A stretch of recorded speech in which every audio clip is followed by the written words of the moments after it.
Namaste, everyone. I welcome you all to today's guest talk. The title today is Why Bring the Soul into Education? The speaker, Dr. Mithu Pal, works as Academic Supervisor at Cambridge School, New Delhi. She holds a master's degree in Biotechnology from IIT Roorkee and a doctorate in education from Institute of Advanced Studies in Education at Jamia Millia University. Dr. Mithu is also an accomplished singer, composer, and poet. She has been associated with Sri Aurobindo Ashram, Delhi branch, for more than 15 years now. Welcome, Mithu. It's lovely having you again for talk. Look forward to an interesting one with you. Over to you. Thank you, Arinima, for the nice introduction that you gave. And namaste to all of you who are here. The topic today is why bring the soul into education? Now, let me start on a note to which I think we all will agree that any good education has to educate the whole person and enable him to use the learning and the tools available to him for making the right kind of choices in life. And when we talk of the whole person, what comes to our mind is that although a person is indivisible, but for our convenience, we say that a person has a mind and a body. I'll start sharing my screen now.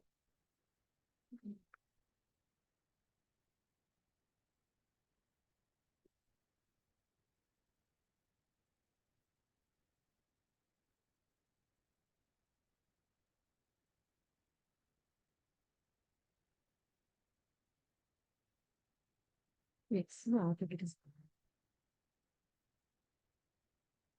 Okay.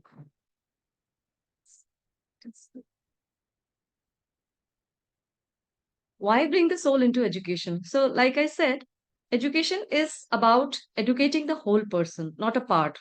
So, and when we talk of the whole person, what comes to mind is the mind, that is the thinking, the intellect, the reason, and the feelings. Okay, and are these the only tools for making choices?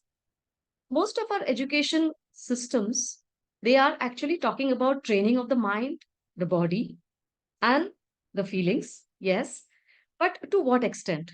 So, why the soul is important? Uh, Let me illustrate this with an example. You are in a marketplace and you see a beautiful dress. Okay, let me take my own example. I go to the market and I see a beautiful sari with a green and orange border, and I am tempted because I love the color.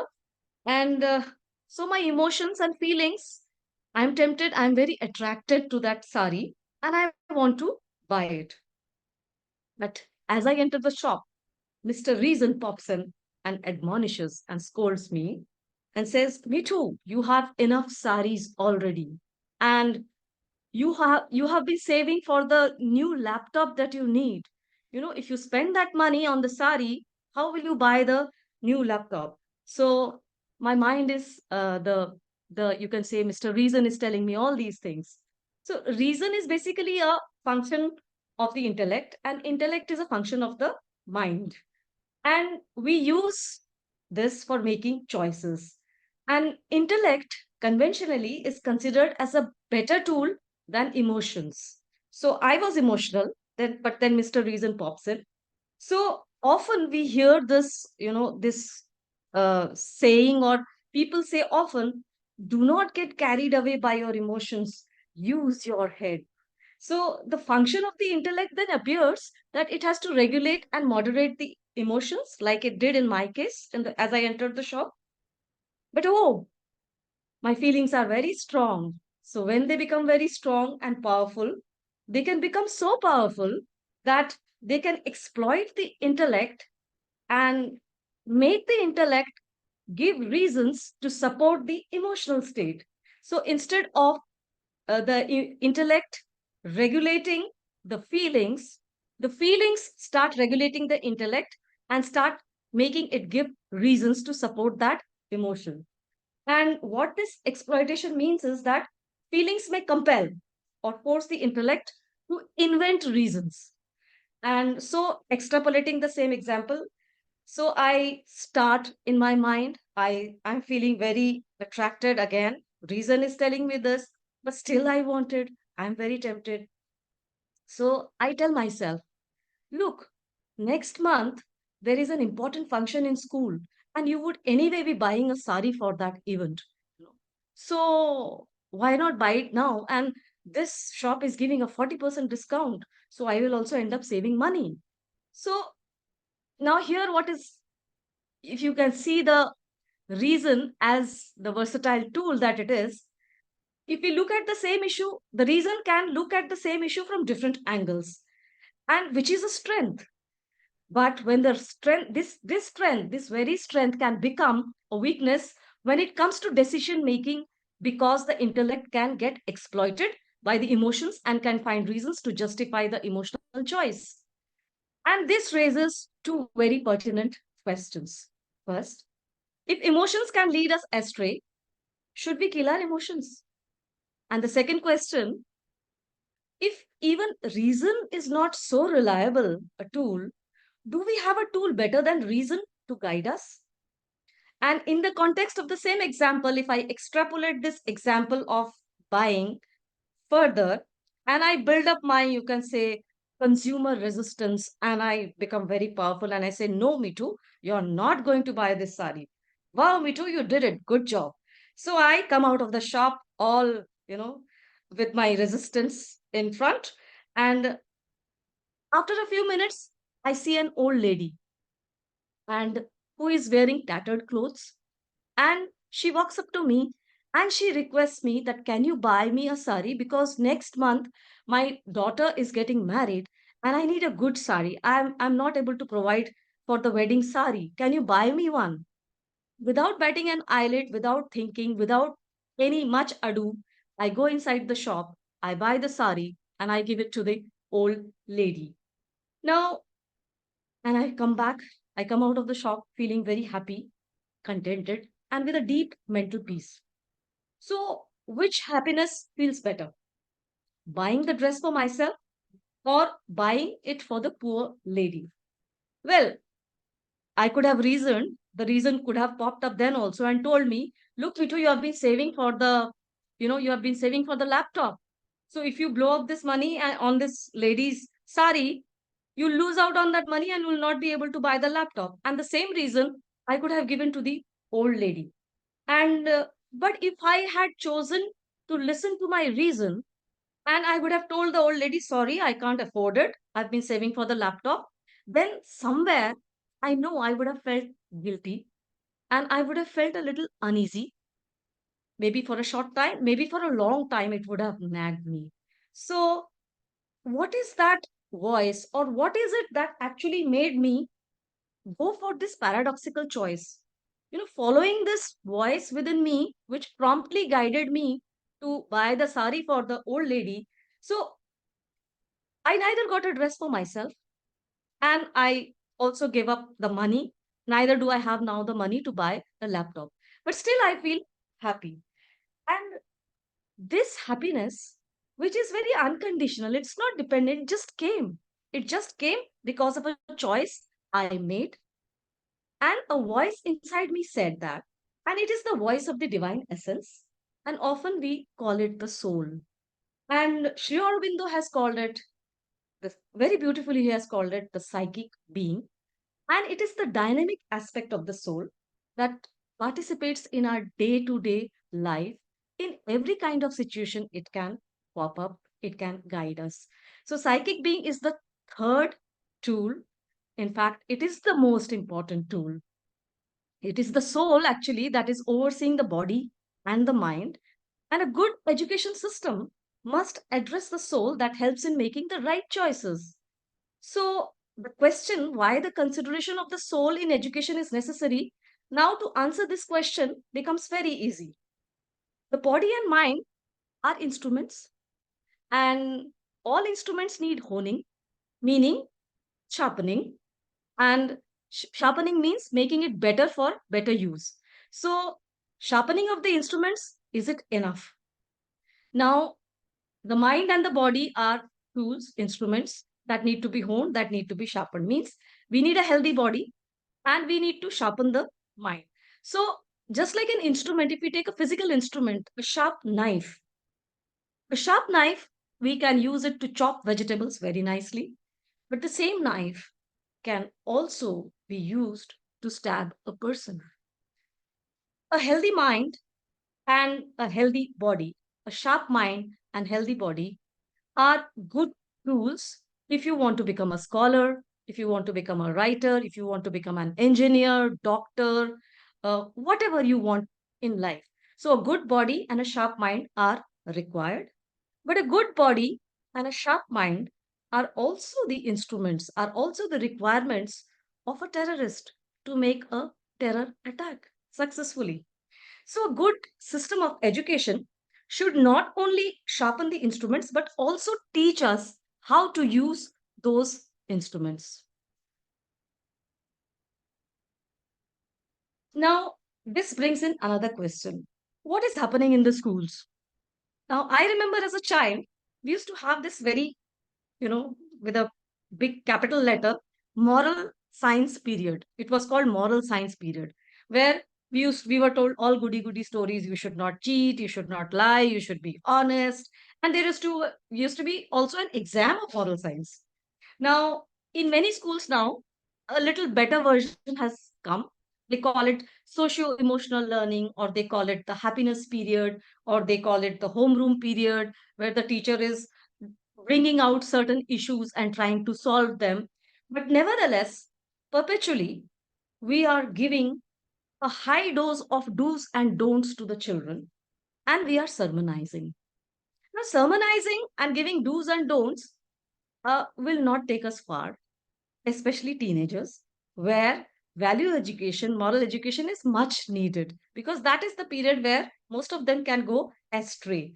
But does it really help? Moral value is very subjective. Moral values also keep changing. If we look back hundreds of years ago, Raja Dashrath की तीन रानियां थी. So, and it was allowed, it was conventions allowed it, and it was absolutely accepted as a good moral value to have तीन रानियां. आज कोई करके देखे, can they do it? So, moral codes of conduct cannot give us universal solutions to our day-to-day life conflicts, to our day life events. Now, politicians, leaders, elders, everywhere we see, we are actually setting wrong examples for the children. Somebody knocks at the door and child says, पापा कोई आया है, and papa says, बेटा कह दो पापा घर पे नहीं है. So what are we telling the children? What are we telling the child, and what is the impression that we are giving to the child? So we are giving the impression that these kind of goody goody stories, or these kind of moral values, कि झूठ नहीं बोलना, बुरे काम मत करना, whatever it is, it is only for those particular periods, or it is only for limited time, and we can do this, and we can become good in front of many people like adults and seniors, and उनके पीछे हम कुछ भी कर सकते हैं, so we can, when they are not looking, we can do anything. So we are giving them that kind of an impression also. We are not practicing what we are preaching. We know many things. We know that this is the right thing to do. We know that we should not be doing this, yet we end up doing the wrong thing. So, will moral education, will it achieve the same end without bringing in the soul? So if we don't bring in the soul, where are we lacking? And how can the soul do what moral education has failed to do so far, or it cannot do? So basically, let us look at this, that from childhood, we hear the word soul or atma, and we hear that atma amar hai. And it is a very good, there is a very good feel good factor to it. And we feel happy that our bodies may die, we may perish, but hum amar hain, we are immortal, we live perpetually. So, and we also hear that the soul is a passive observer. Is it really a passive observer? One analogy we can take is that in India, we have a president, head of the country, official head of the country, and he hardly has any powers. If you look at the prime minister and his powers and the cabinet ministers and their powers, compared to that, what powers does the president actually have? So, a president is considered just as a nominal head. But when the country is facing a crisis, when there is an emergency situation in the country, then the president is the most important person to take decisions for the entire country. So the soul is not passive, it has a dynamic aspect. And the role of the soul is to be a spokesperson. So the psychic being is the spokesperson. It has a faint, feeble, soft, yet clear voice. And these days, a lot of crimes are taking place, and hardly any crime is getting detected. And out of the crimes which are also getting detected, very few are getting punished. So we are what our children are what they are taking back home is that crime is doable. Crime kar lenge, bach bhi jayenge. Okay, so and we can avoid getting punished, not doing it in front of people who can catch us, but we can do it elsewhere where these people are not there. So the voice of the psychic being is soft, yet it nags, it is recurrent, and it makes you feel uneasy. Even the most terrible of the criminals, they have the psychic voice, and it speaks. It speaks to them. That is why even the hardcore criminals, do you think that they can ever live in peace after committing heinous crimes? They cannot, because that uneasiness and that you can say they are constantly fleeing the moment they see the police or the fear of getting detected. So there is constant uneasiness within them also. That is the real punishment. That uneasiness, that freedom from that ease and comfort that we had in life, but that uneasiness which nags, makes you restless. That is the punishment system. So, what is the reward system? So, by listening to the psychic voice, we get a feeling of calm, we are contented, we feel happy. So, ultimately, we gain happiness by listening to the voice of the psychic being. So, this happiness comes by listening to the inner voice, and the uneasiness and the restlessness comes by not listening to it. And this becomes the reward punishment system that we need to nurture. And this psychic voice, this inner spokesperson, the soul, has to be brought out. It has to be made more natural for every child. And the whole purpose of education then is to make listening to this psychic voice more natural for the child. Psychic being as the reference point. Now, we are constantly talking about what is right and what is wrong. And then we keep on saying right and wrong is all relative. But relative to what? What is the benchmark? We need a benchmark. So, is there a level where we can say, or is there a point where we can say that there is an absolute good that exists? And if it exists, where is it written? Where is it scripted? Which scripture tells us this? What tells us this? That there is an absolute good. Now, this absolute good is not scripted anywhere. It is not.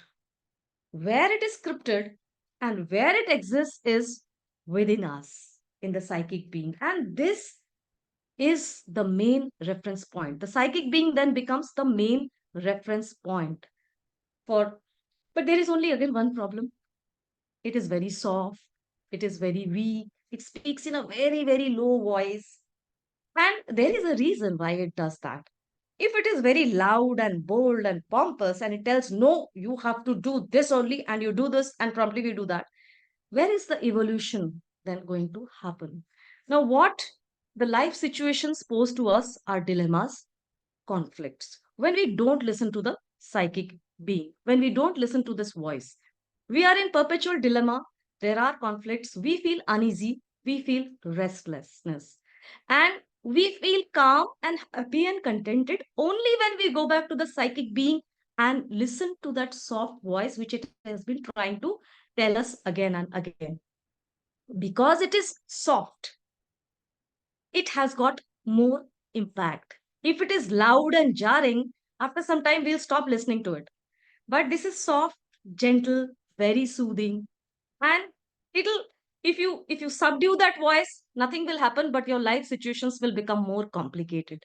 And then they will ultimately lead you to the same voice so that you can get out of the unease. And this is the life skill. The more we handle conflicts, the more we face dilemmas, and the more severe the dilemma, and if we come out successfully from that, do we not become stronger then? And more such, and the more these kind of things happen, slowly we will find that with experience, we realize that every time the psychic voice tells me to do something, every time my soul tells me to do something, I must listen to it because it is always right. जभी भी मैंने उसकी बात सुनी है, तभी भी मुझे शांति मिली है.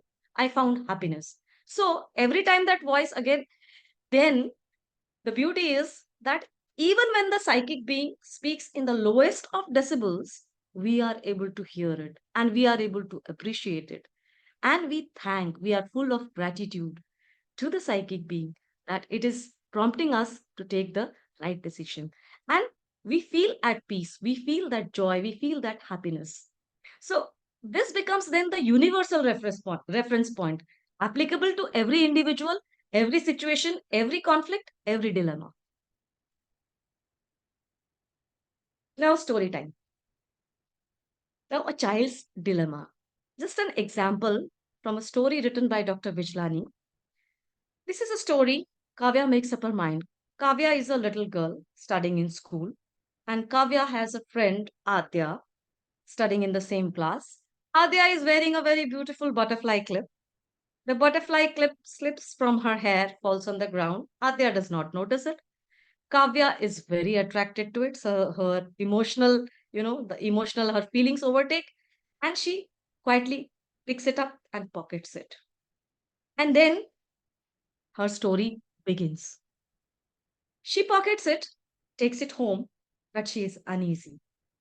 And a voice within her tells her, and these are the kind of voices, and this is the kind of a dialogue she's having with herself. I should return it. It will make Adya happy. After all, it is her clip. So another voice tells her, Adya should be more careful. She's very careless. And this will teach her a lesson. This will teach her to be more careful in future. Voice number three, but Adya will be happy if I return it. No? And voice four, just a minute. I think the battery is running low. So, okay, battery is down. So, then another voice tells, but Adya will be very happy and I should return it. So that voice comes back to her again and again. You should return it. And her emotional self is overriding all kind of reason. And then see, one strong voice tells her, see, you like the clip. So God has made an arrangement for you to have the clip. It's a God gift to you now. So she is very restless and she's not finding that peace. She goes into utter stress. And then finally, she decides to go back to the class and she goes up to her teacher and she confesses the whole thing. She says, that's Adya's clip. I took it and I want to return it. I know I have done something wrong and I'm ready to take any punishment that you want to give me. The teacher, a sensitive teacher, she asks Adya, Adya, when the clip was with you, how did you feel? Adya says, ma'am, I felt very uneasy. I was very stressed out. I could not rest. And that is why I have come to you.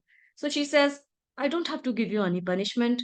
The unease, the restlessness, the stress that you underwent is the punishment for you. Then she asks Kavya another question. She asks her, how do you feel now that you have told me everything and you are ready to return the clip? How do you feel now?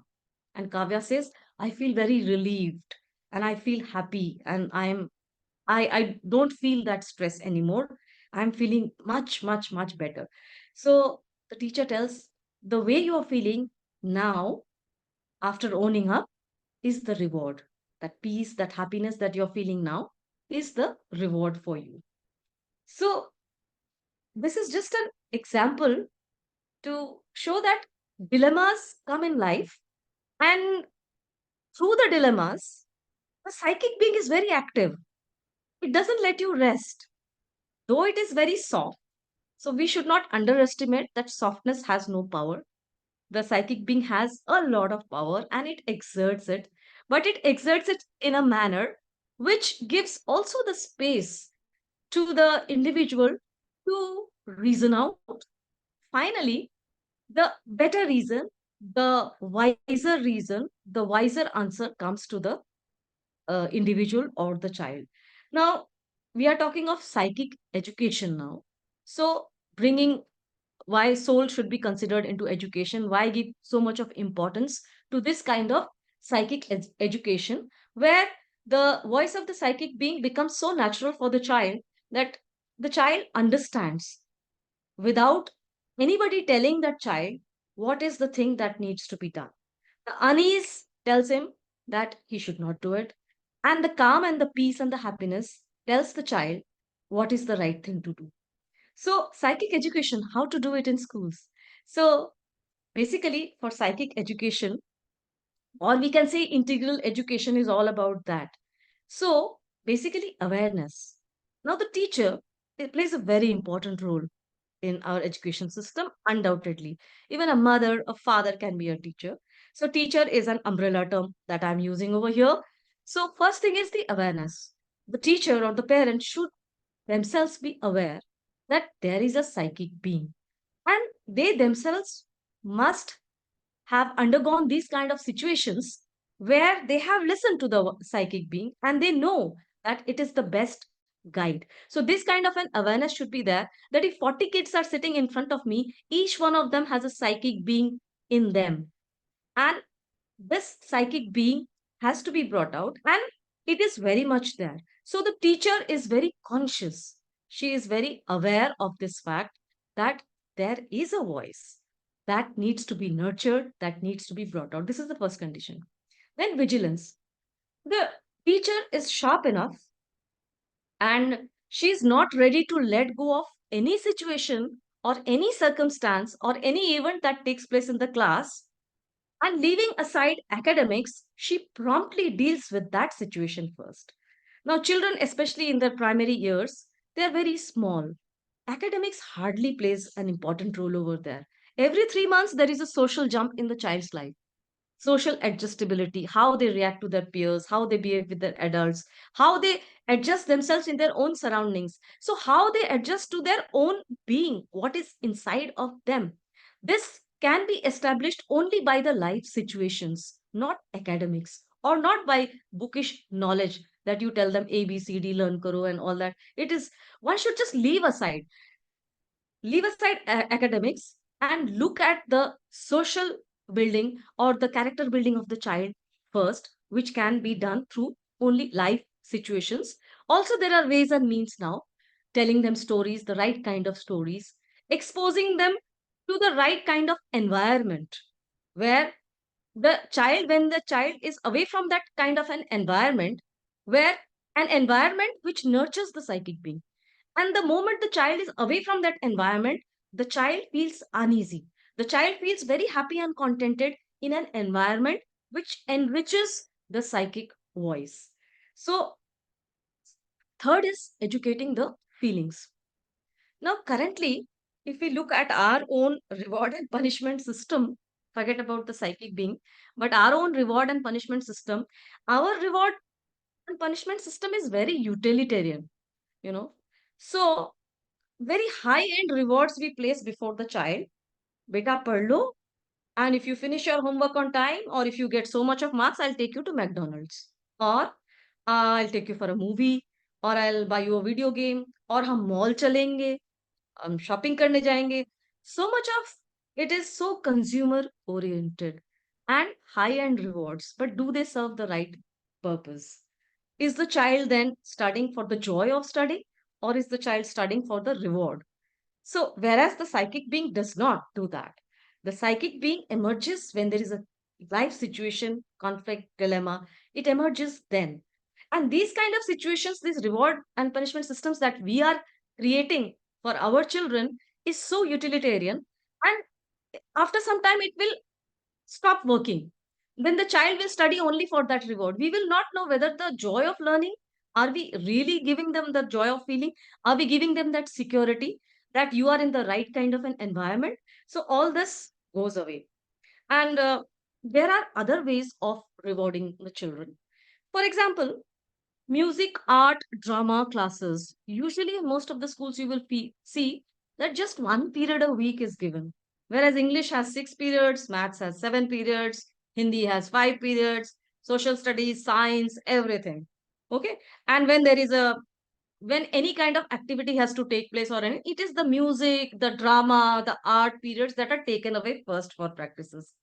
Now, there are very few schools and very few teachers I know who would not shell out their periods of art or music. Why? Because art, music, dance, drama, these are you can say so profound, and they bring out, they are all about expression, that give expression. And when the child is able to express himself freely, there is a joy he feels, there is an innate creativity which comes out, and the child is able to see things or see the capabilities which are there in him by working quietly or by sitting in a beautiful scenario, drawing, or a drama class में क्या reward मिलता होगा बच्चों को? आप उनसे drama करवाइए and see the joy they experience. They will jump and they will want to participate in the drama. Okay. But you are not giving them any reward. You are not even giving them a single toffee. आपको drama करना है, हाँ, every hand will go up. Okay. You want to draw, every hand will go up. So this is the best kind of reward, where you are creating a situation where the reward is inbuilt in that. So, do we really need these kind of consumer goods and consumer items to be given as rewards? We can teach the children to be happy and receive happiness by getting involved in the life situation and experiencing it. So, basically, it is about experiencing the experience that brings the joy. And that kind of a reward system can be very well created by the parent at home, by the teachers at home, and it can be worked upon, and it can happen.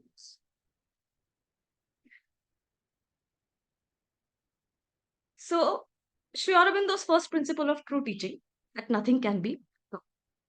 The child already has the knowledge, but we just have to teach the child the ways and means of attaining that knowledge. So, this inbuilt reward punishment system that is that is, you can say, the reference point, the psychic being is the reference point for this knowledge of that innate reward and punishment is already inbuilt in the child. That knowledge is already there in the child. It just has to be brought out, and it has to be brought out in a way which is natural, which is welcoming. So the teacher, when a child confesses something, a child should never be rebuked. Even the mother has said that a mistake owned up should never be, you should never punish a child for that. So, because the child has already undergone a lot of things and a lot of uneasiness to come forward and even admit it. So, he is already undergone that punishment. Why punish him further?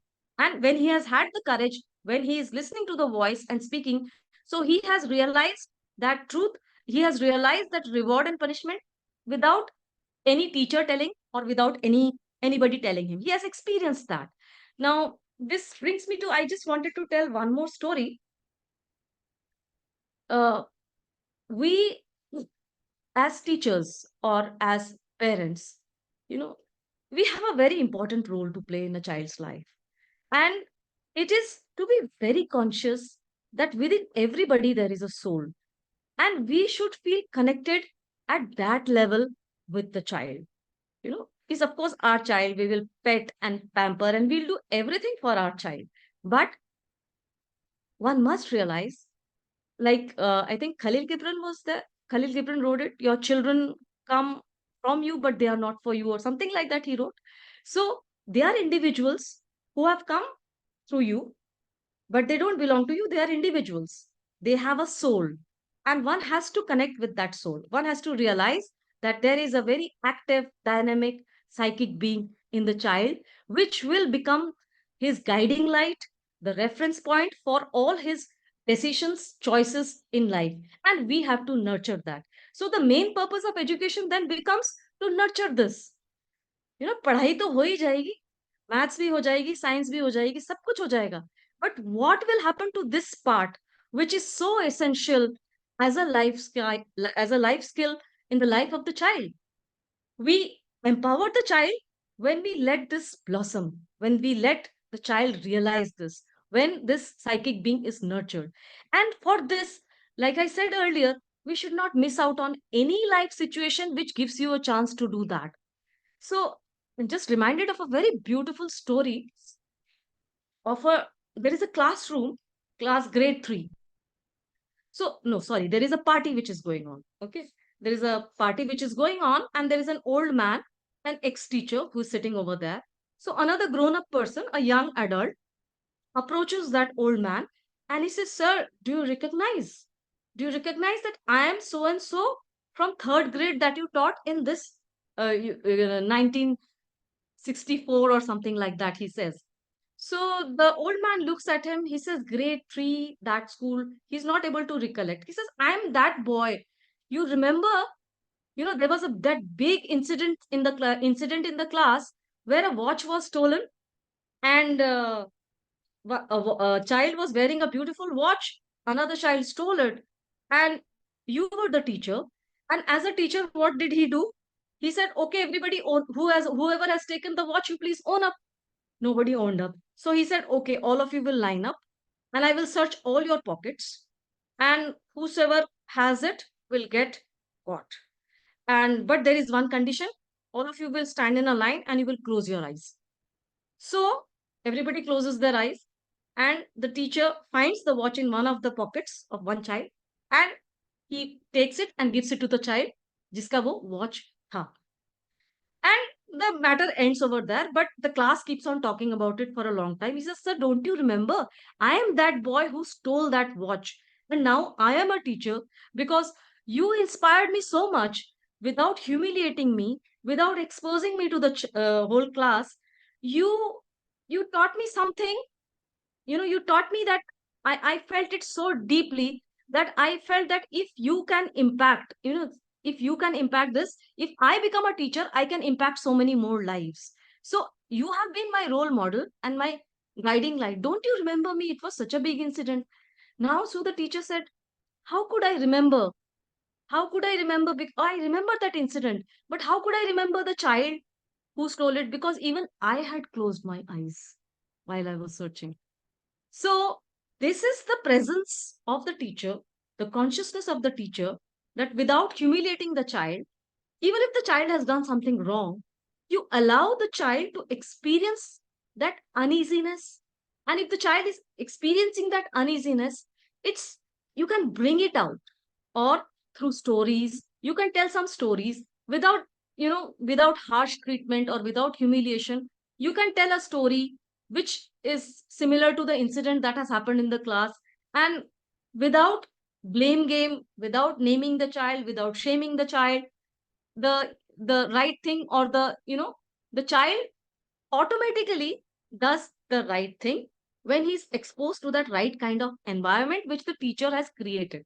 So it can be created through stories, it can be created through make believe situations, it can be created through games, and so many more things.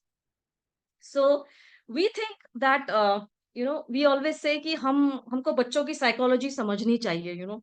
Let me tell you that children are far more perceptive than adults, and they sense things very easily. So we must never assume that they don't feel anything, they don't understand anything. That deeper understanding of the psychic being is as active in them as it is in any adult. So we must never assume कि child does not know anything. हम बच्चों की psychology पढ़ते हैं, right? बच्चे हमको देखकर हमारी साइकोलॉजी समझ जाते हैं, and then they start acting according to that. They understand our psychology. When we are angry, they sense that. When we are, when they know that if they have done something wrong, by just a look, they will know. Okay. So they sense our psychology very well.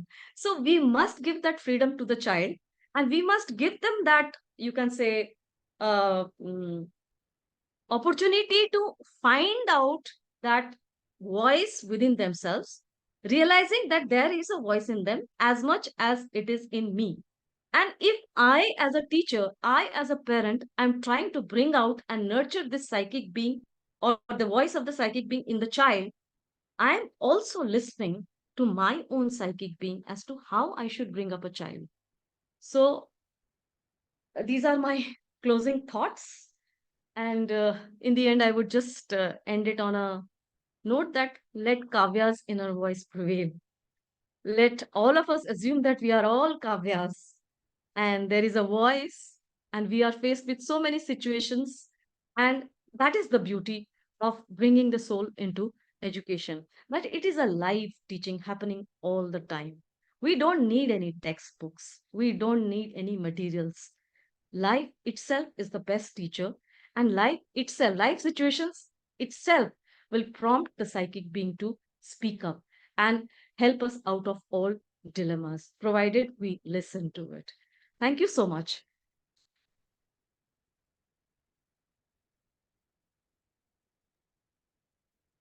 Thank you So, so much, Mithu ma'am, for this lovely session. Thank you so much for sharing your beautiful thoughts and for reminding all of us that in a way we already have a moral science teacher inside of us.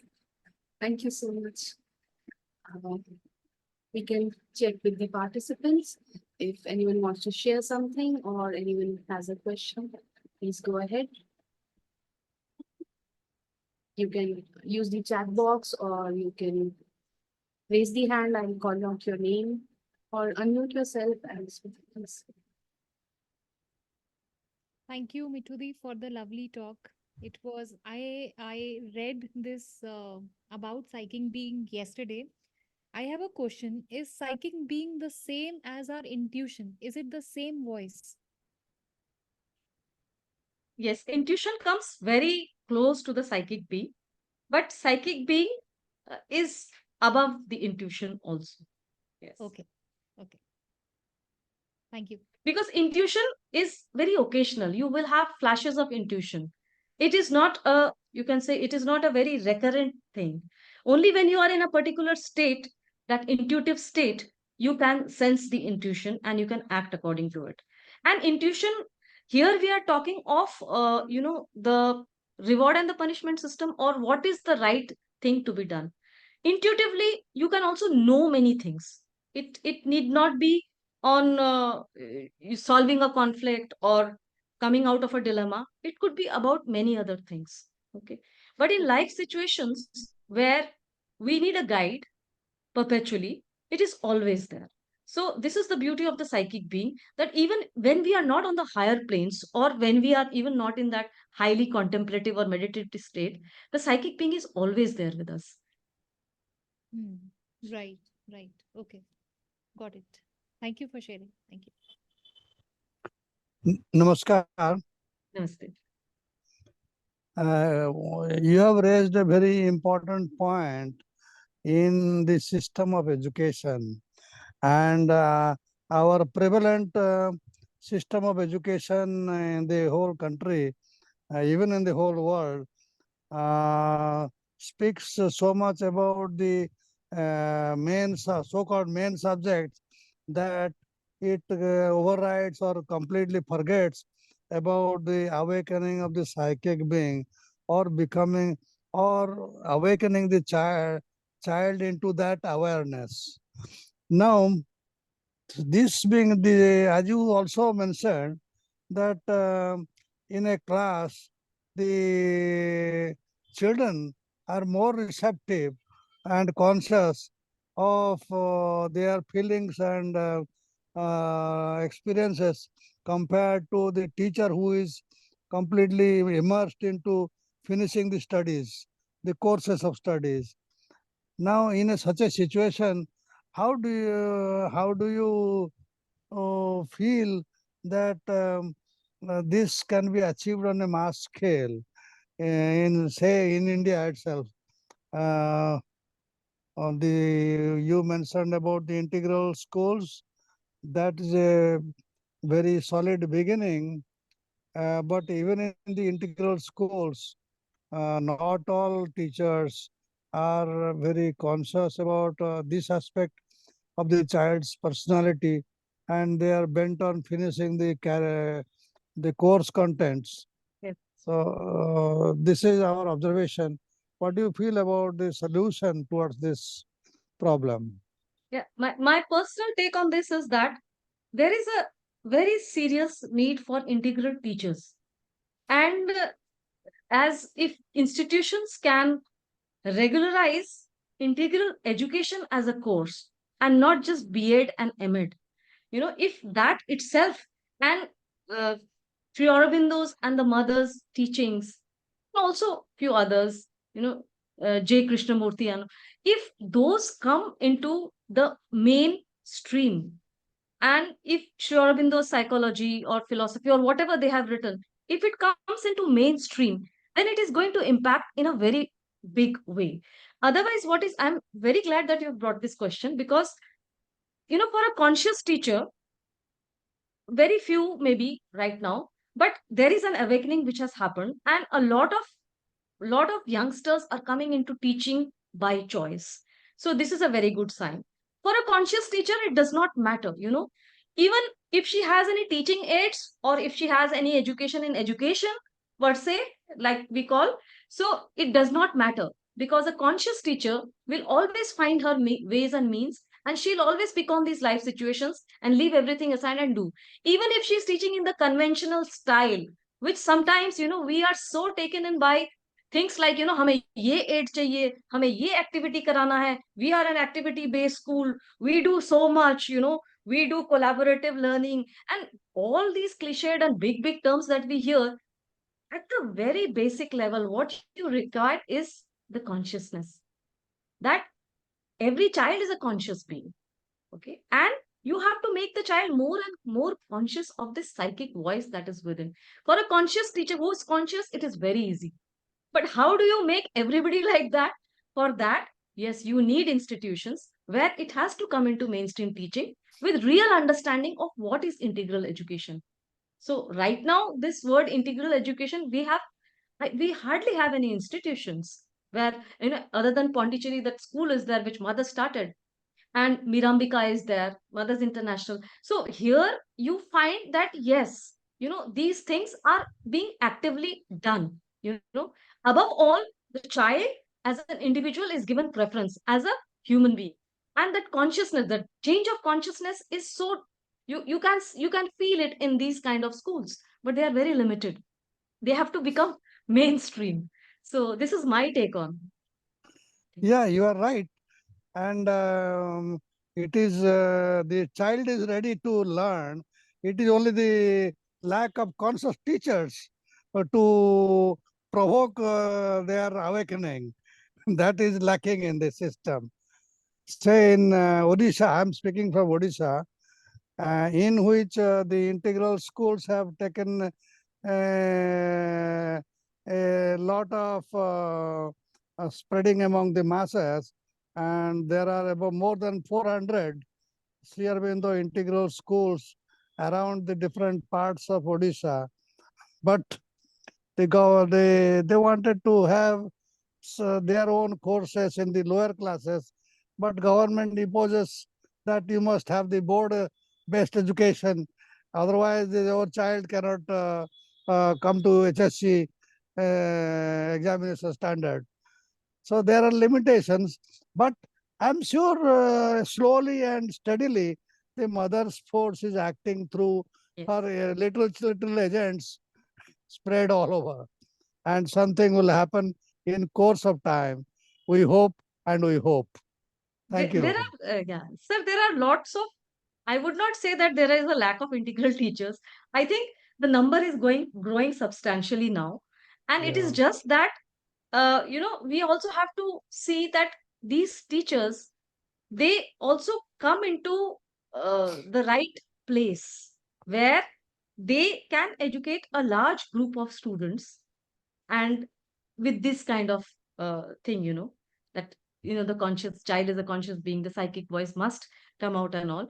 Slowly it is happening. There is a very, you can say, there is a lot of positivity now. It is growing in the field of education. Lot of changes have taken place, and I am sure that it is, हम आशावादी लोग हैं, so I feel that it is picking up and it will come. It is the need, and it will come. Yeah, I also share your hopes. Thank you.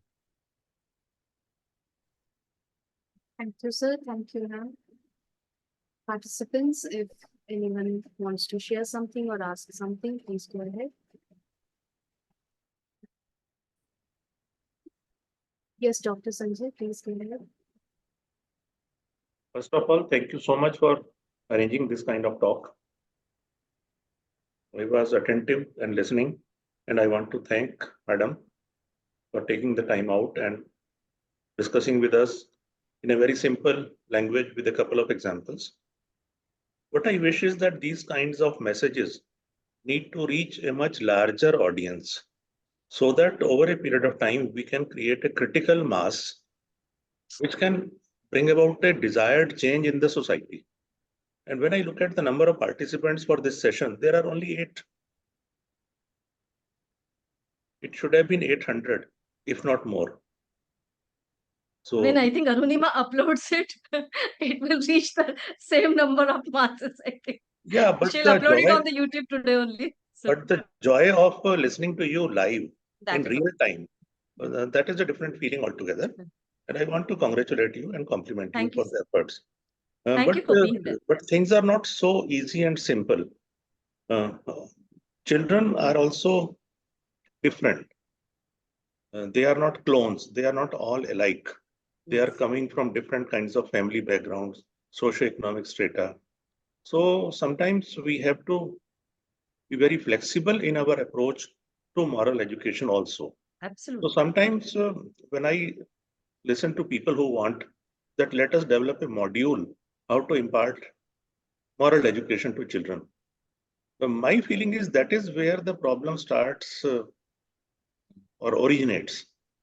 We want to create a structured modular programs which we can then replicate and spread all over the country. That used to be the model of the Westerners, but there was so much good in our Gurukul system of Shiksha, and we have moved far, far away from that. So my feeling is that there is a need to go a little back into our roots also, which had so much merit and a direct connect with the society and the grassroots. And our children in those times not only got literacy or education of that kind, but they also learned so many life skills. And moral education was an integral part of that.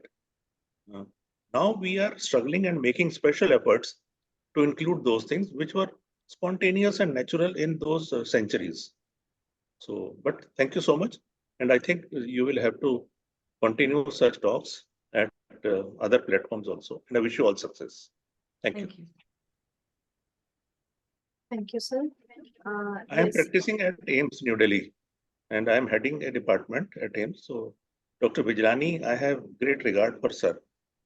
And through him only I got into that YES, and I was very keen to know about it. Thank you. Thank you for being there, sir. Yeah. yes, thank you, sir, for joining us. Arunima, just a minute. If before we close, Arunima, you close the session.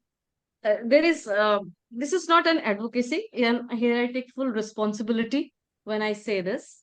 This is this beautiful book on integral education, the philosophy and practice of integral education, written by Dr. Bijlani. I think it is one of the best books ever written on integral education, put very simply, so that even parents can understand, even college going students can understand it. It's stated so simply with candid examples from real life situations. I think it is a must read for those aspirants who want to be on this path of integral education. So this is the book, and please don't take it as a mere advocacy, sir. To everybody, if you can read this book, it is wonderful. If you And can with put all in the chat, gratitude to Dr. Bijlani. If you can put in the chat box, where can Yes. I get it, or others can get it? That Yeah. will be helpful. So, This way. Arunima, can you do it for me? Right. Thank you. The philosophy and practice of integral education. Is it available at Sabda? Yes, it is. The philosophy and practice of integral education. The philosophy and practice of integral education, handbook for teachers and parents by Dr. Ramesh Bijlani. Okay, so yeah, we have another participant who wants to speak. Abhijit ji, please go ahead.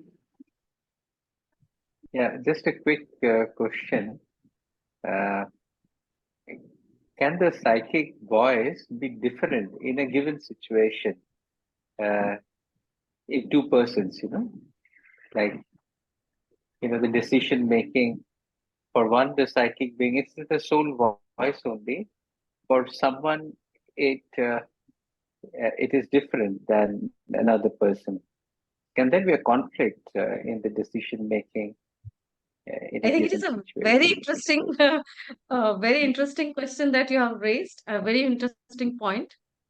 I can only say yes, only the situation can bring it out. For example, there are two people. I'm just trying to just think. Yeah. Okay. So would you like to give an example? Okay. So I was just thinking that two people are there, and one of them, they have to speak the truth, in court, and one of them knows that the person is innocent. Both of them know that the person is innocent, but one knows कि उसको सच बोलना चाहिए. And the other knows by telling the lie, he can save the life of the other person. And sir will be a better person because this is, I am also very curious to know. Yes, the beauty of the psychic being is that it gives not only situation specific guidance, it also gives individual specific guidance. And that is what this question is basically about. But just for sake of completing the story, let me give you first start with how it gives a situation specific guidance, which may violate all normal ethical codes. Once, a gunman entered an elementary school in the US, went about shooting children and teachers. And in one of the classrooms where the children were small, the teacher told the children, sit in this cupboard. And when this gunman is gone, I'll take you out. As soon as the children were in the cupboards, the gunman entered that very room. He asked the teacher, where are the children? She said, the children have gone to the gym. And he shot the teacher dead. The poor teacher paid for saving the children with her life. She didn't run away from the place. Later on, the children revealed that she had told us to sit in the cupboard quietly till this man is gone. Now, just before dying, what did she do? She told a lie. She knew that the children are in the cupboard, and still she said the children have gone to the gym. Now, all ethical codes say always speak the truth. Now, who told her in this situation it's better to tell a lie than to speak the truth? So, the psychic being is what told her this, and therefore, the psychic being gives situation specific guidance. Now, individual specific guidance. In a classroom, there were 3 or 4 boys talking, and the teacher was teaching. The teacher noticed them. He said, how will you be able to understand what I am saying if you talk to each other? What did I say just now?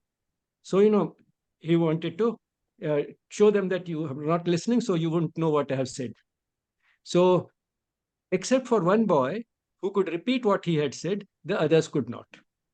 So, he punished those boys who could not repeat what he had just said, but spared the one who could repeat. Now, this boy who was spared from the punishment went and told the teacher, sir, I was also talking, and therefore please punish me also. Now you see that the teacher was told by his psychic being, don't punish this boy because you had set a test to see whether they were paying attention. This boy passed the test, so he should not be punished. In contrast, the situation was the same. The guidance which the student got was that I was also talking. So if my friends have been punished for the same thing, I should also be punished because I was guilty of the same mistake, if not a crime. Now, the situation was the same, but the psychic beings of the teacher and the psychic being of the student, they gave different verdicts. in the same situation. This is individual specific guidance.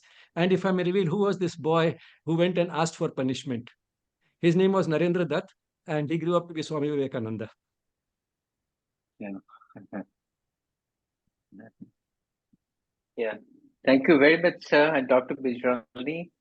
I have read that example in your book. That's wonderful. The to take decisions, how to take decisions guided by the psychic being. That was very wonderful in your book, in one of your books. I would love to read the book Dr. Mithu also, shared today. Yes, my one example comes to me like in Mahabharata, Karna took a stand. Maybe his psychic being was like, dictated him that he should take the side of Duryodhan. And because they were all, stalwarts like Visha and all that, maybe their psychic beings, guided them differently. So I was just thinking if Dr. Bislani can comment on that, or it has to be always aligned to the universal truth, or something there can be a conflict between the stand taken by the psychic beings between maybe sincere individuals, yeah, different Well, I don't individuals. know enough about Mahabharata to be able to comment much. But the fact is that there were some choices made by many stalwarts on the Kaurava side for reasons which were more worldly than based on universal truth. Uh, like, say, in that they had been dependent on Dhritarashtra for a long time. They had namak khaya tha unka.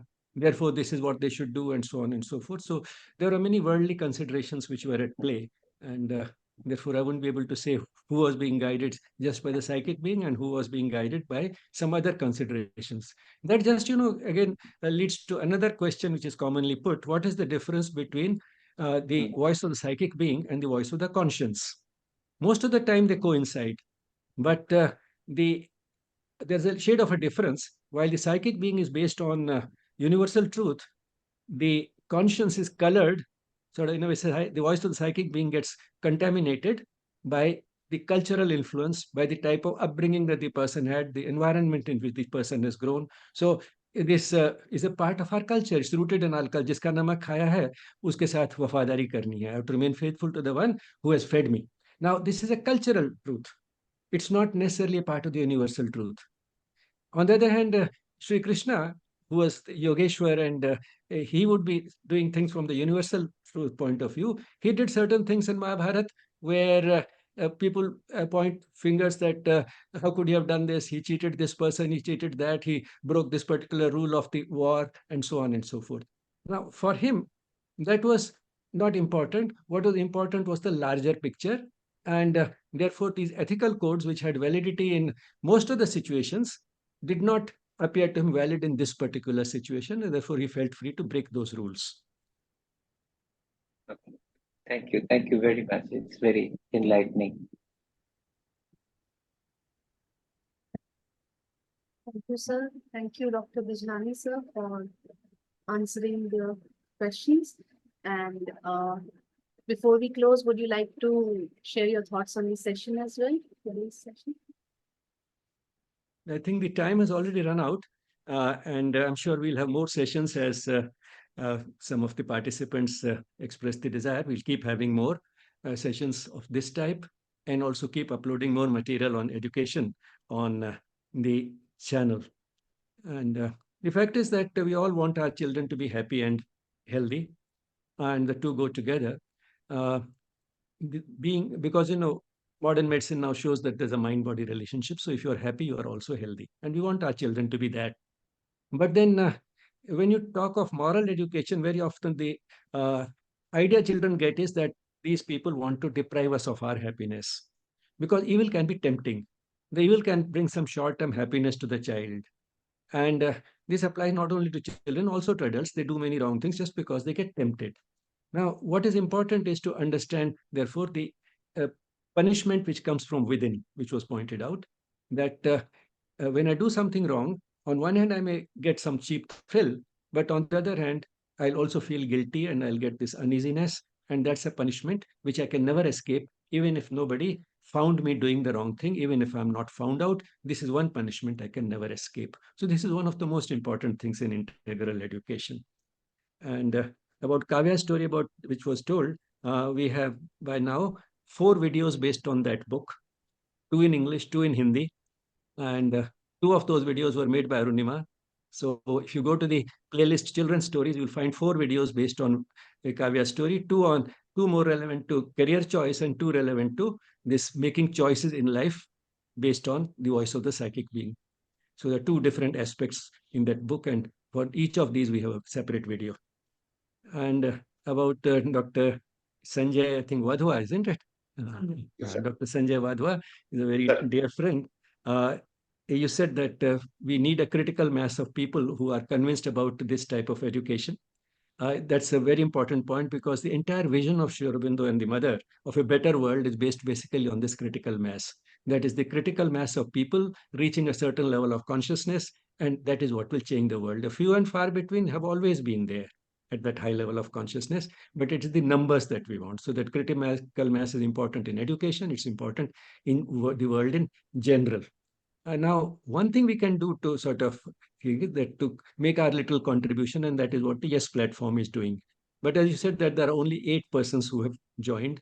Maybe a few hundred more will watch the video after it is uploaded. But then one thing which each of you, I mean, who are more interested and attending even the live session can do is firstly forward the video that you like your contacts. And even more than that, another thing that you can do is to send us on yes@yesspirituality.com the names and email addresses of a few friends who you think would like to be regularly informed, because you can't inform them about everything that is happening. So that will expand our mailing list. Because the fact is that even if you have a mailing list of 5,000, you sometimes get only 10 people actually attending a live session, which means your mailing list has to be in terms of 1 lakh or 2 lakhs perhaps to get a good number actually attending the live sessions, because there's so much competition, there's so much material being available on the internet, and so many live sessions going on. So people are finding it difficult, and therefore you have to have an extremely big mailing list. So of the right people whom we're really interested, so send us the names and email addresses of such people. Thank you, sir. Thank you. Thank you. Thank you, sir. I would like to share with the participants that the recording of today's talk, as well as all the guest talks that we have every Saturday evening, are uploaded on our YouTube channel, Yes Spirituality, YE Spirituality. This is the YouTube channel name, and you can explore this channel to find content mainly on yoga, education, and spirituality, and related subjects such as self-help, psychology, and wellness.